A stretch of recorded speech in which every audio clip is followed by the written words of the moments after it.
गांव का एक गरीब किसान रघुनाथ दिन रात खेतों में पसीना बहाता था, लेकिन उस साल बरसात न होने के कारण खेत बंजर हो गए। मिट्टी की दरारों से उसकी उम्मीदें भी टूटने लगीं। यही हाल था रघुनाथ का, जो तपती धूप में सूखी धरती को फावड़े से तोड़ रहा था। तभी धूल भरी पगडंडी पर एक धीमी चाल से रामदुलारी आती दिखाई देती है। हाथ में पुराना झोला जिसमें 2 सूखी रोटियां और 1 प्याज रखा है। उसकी चाल धीमी है, चेहरा थकान से भरा, लेकिन जैसे ही उसकी नजर रघुनाथ पर पड़ती है, आंखों में चिंता की एक चमक दौड़ जाती है। वो कुछ नहीं कहती, मगर उसकी आंखें बोल उठती हैं। बस बस रघु, अब बहुत हो गया। देखो तुम्हारे हाथ लहूलुहान हो गए हैं, माथे से पसीना टपक टपक कर मिट्टी में गिर रहा है। भगवान भी साथ नहीं दे रहा। ये धरती अब नहीं देगी तुझे कुछ। छोड़ दो ये जिद, आओ रोटी खा लो। राम दुलारी, अगर मैं रुक गया तो सब खत्म हो जाएगा। सोचा था इस बार खेत लहलहाएगा, अनाज से घर भर जाएगा, पर ये आसमान क्यों मुंह फेर लिया इसने। कभी लगता है जैसे ऊपर वाला हमारी मेहनत की कद्र ही नहीं करता। रघु, मैं जानती हूँ तो कितना मेहनती है। सुबह से भूखे प्यासे मिट्टी खोद रहा है, मगर सोच, क्या इस सूखी धरती से अब कुछ उगेगा? बच्चे घर में भूखे सो रहे हैं। अगर तू भी यहाँ अपनी जान गंवा देगा तो हमारा सहारा कौन होगा? राम दुलारी, किसान की सबसे बड़ी खुशी तब होती है जब उसका खेत हरियाली से भर जाता है, और सबसे बड़ा दुख जब वही खेत बंजर हो जाए। आज लग रहा है जैसे मेरी मेहनत, मेरे सपने सब राख हो गए। मत कहो ऐसा, मेहनत कभी बेकार नहीं जाती। भगवान देर करता है, अंधेर नहीं करता। हो सकता है खेती ने मुंह मोड़ लिया हो, मगर शायद कोई और रास्ता खुला हो। पहले ये सूखी रोटियां खा लो, कम से कम शरीर तो संभलेगा। भूख में इंसान सपनों से भी नहीं लड़ सकता।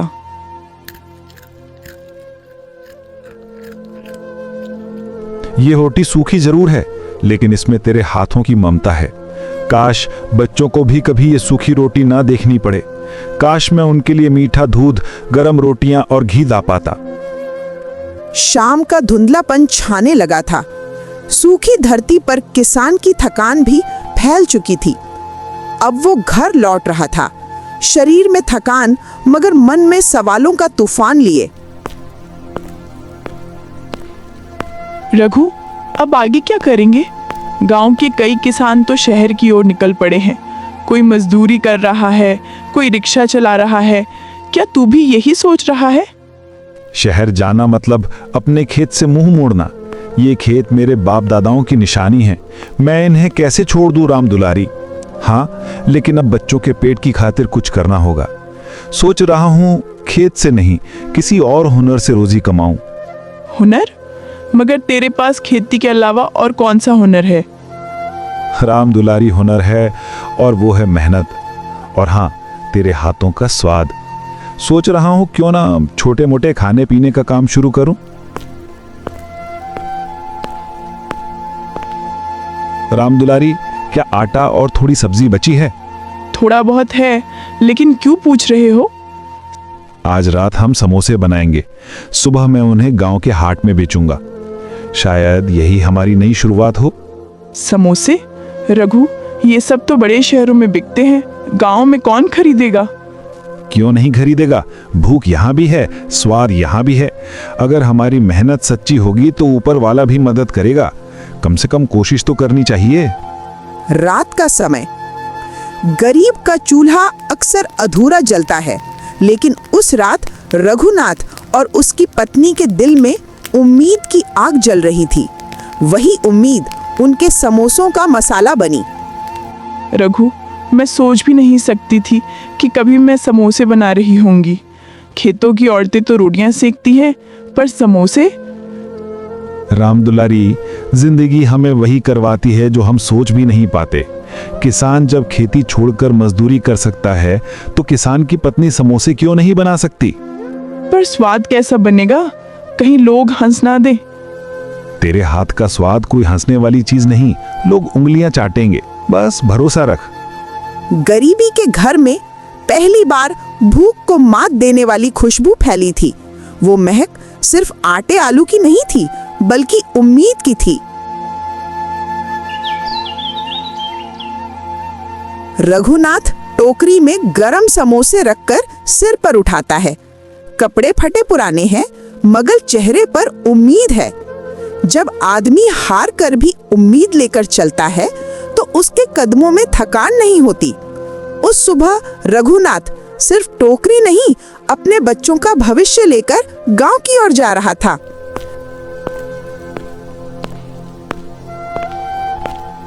रघुनाथ बाजार पहुंचता है। चारों तरफ भीड़ है। कोई सब्जी बेच रहा है, कोई कपड़े। दुकानों से आवाजें आ रही हैं, ले लो भैया, ताजे टमाटर, मीठे आम।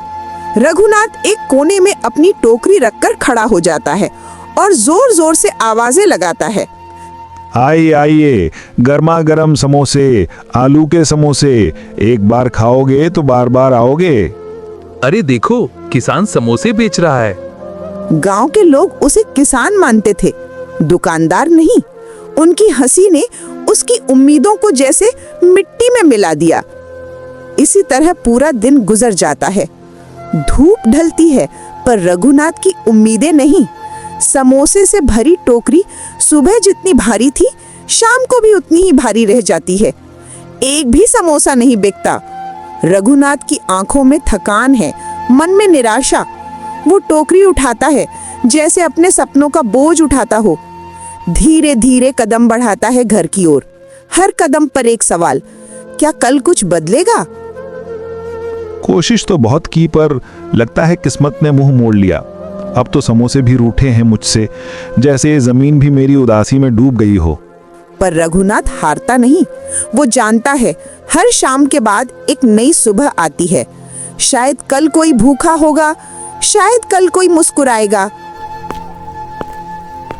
रघुनाथ थका हारा खाली कदमों से घर लौटता है। टोकरी अब भी समोसों से भरी है। बच्चे दरवाजे पर खड़े होकर रघुनाथ का इंतजार कर रहे होते हैं।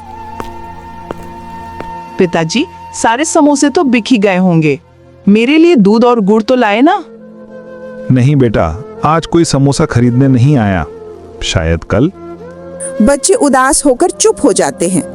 राम दुलारी उसके चेहरे को देख लेती है। क्यों रघु, समोसे नहीं बिके? नहीं, मुझे माफ करना राम दुलारी।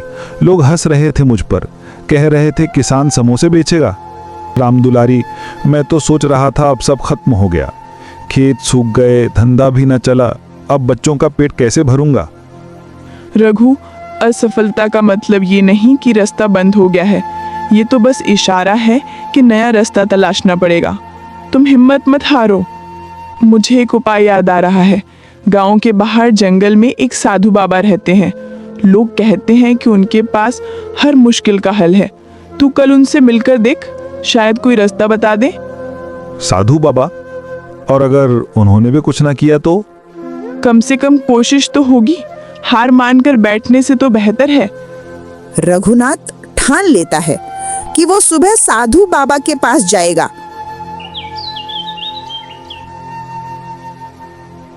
अगले दिन उस सुबह रघुनाथ साधी बाबा से मिलने के लिए निकलता है, उम्मीद के सहारे। रघुनाथ धीरे धीरे जंगल के अंदर बढ़ता है। कुछ दूर चलने के बाद वो एक पुराने बरगद के नीचे बैठा साधु देखता है। आ गया बेटा, मुझे पता था तू जरूर आएगा। आपको कैसे पता चला बाबा? जिसे दुनिया ठुकराती है उसकी आहट सीधा मेरे कानों तक पहुंचती है। बता, क्या दुख है बेटा? बाबा, मैं किसान हूँ। खेत सूख गए, अनाज नहीं उगा, बच्चे भूखे सोते हैं। मैंने सोचा समोसे बेचकर गुजारा करूंगा, पर कोई खरीदने नहीं आया। क्या मेरी किस्मत ही फूटी है? क्या मैं बच्चों को कभी खुश देख पाऊंगा? बेटा, किस्मत को दोष मत दे। मेहनत करने वाले की थाली कभी खाली नहीं रहती। तेरे समोसे बिकेंगे, लेकिन उनमें एक खास चिंगारी चाहिए। कौन सी चिंगारी बाबा? ये ले, 3 चुटकी खास मसाले। इन्हें अपने समोसों में डालना। ये मसाले सिर्फ स्वाद ही नहीं, तेरी मेहनत और नीयत को भी पहचानेंगे। पर याद रखना बेटा, लोभ मत करना और कभी झूठ मत बोलना। धन्यवाद बाबा, आप देखना इन मसालों से मैं अपनी तकदीर बदल दूंगा। जा बेटा, अब तेरे समोसे सिर्फ खाने की चीज नहीं होंगे, वो तेरा संघर्ष और मेहनत का फल होंगे। रघुनाथ श्रद्धा से उन मसालों को हाथ जोड़कर लेता है। रघुनाथ की आंखों में चमक लौट आती है। जिस इंसान को ठोकरों ने गिराया हो और उम्मीद ने उठाया हो, उसकी कहानी कभी अधूरी नहीं रहती। रघुनाथ अब घर लौट रहा था, नए भरोसे के साथ। अगले सुबह जब रामदुलारी समोसे बना रही थी, तो रघुनाथ साधु बाबा के दिए मसाले को उन समोसों में डाल देता है। रघु, क्या सच में इन मसालों से फर्क पड़ेगा? रामदुलारी, बाबा ने कहा था कि ये मसाले सिर्फ स्वाद नहीं, नीयत भी पहचानते हैं। अगर हमारी नीयत साफ है तो यकीन मान, आज किस्मत हमारा साथ जरूर देगी।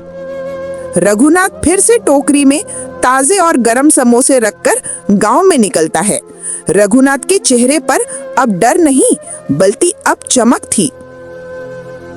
हे भगवान, अगर मेरी मेहनत सच्ची है तो आज मेरी टोकरी खाली लौटे। गर्मा गर्म आलू के समोसे, एक बार खाओ बार बार याद आओ। भीड़ में से एक आदमी रुकता है।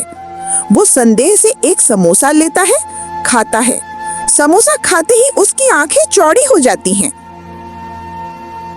अरे वाह, ये तो कमाल का स्वाद है। भैया, 2 और देना। देखते ही देखते और लोग जुट जाते हैं। सब एक एक समोसा खरीद कर खाते हैं और तारीफ करने लगते हैं। वाह, ऐसा समोसा तो हमने कभी नहीं खाया। भाई, 10 और पैक कर दो। जिस स्वाद में मेहनत और साधु बाबा का आशीर्वाद दोनों मिले हों, उसे कौन ठुकरा सकता है।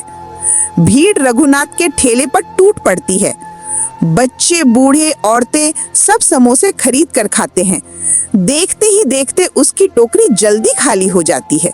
भाई, कल ज्यादा समोसे बनाना, ये तो सबके दिल जीत गए हैं। ठीक है भैया, कल और ज्यादा समोसे लाऊंगा। हे भगवान, आज तो सारे समोसे बिक गए।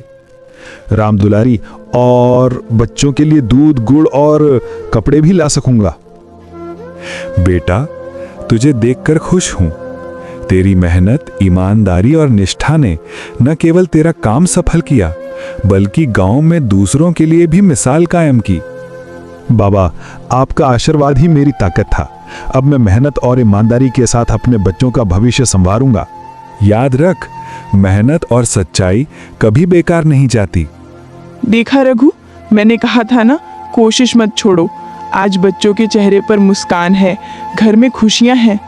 रघु, अब हमारा भविष्य सुरक्षित है और बच्चों के चेहरे पर अब हमेशा हंसी रहेगी। हाँ रामदुलारी, मेहनत और ईमानदारी से घर में हर सपना पूरा हो सकता है। आज हमारी थाली सिर्फ रोटियों से नहीं, खुशियों से भी भरी है। अब हम हमेशा मेहनत और सच्चाई के साथ आगे बढ़ेंगे।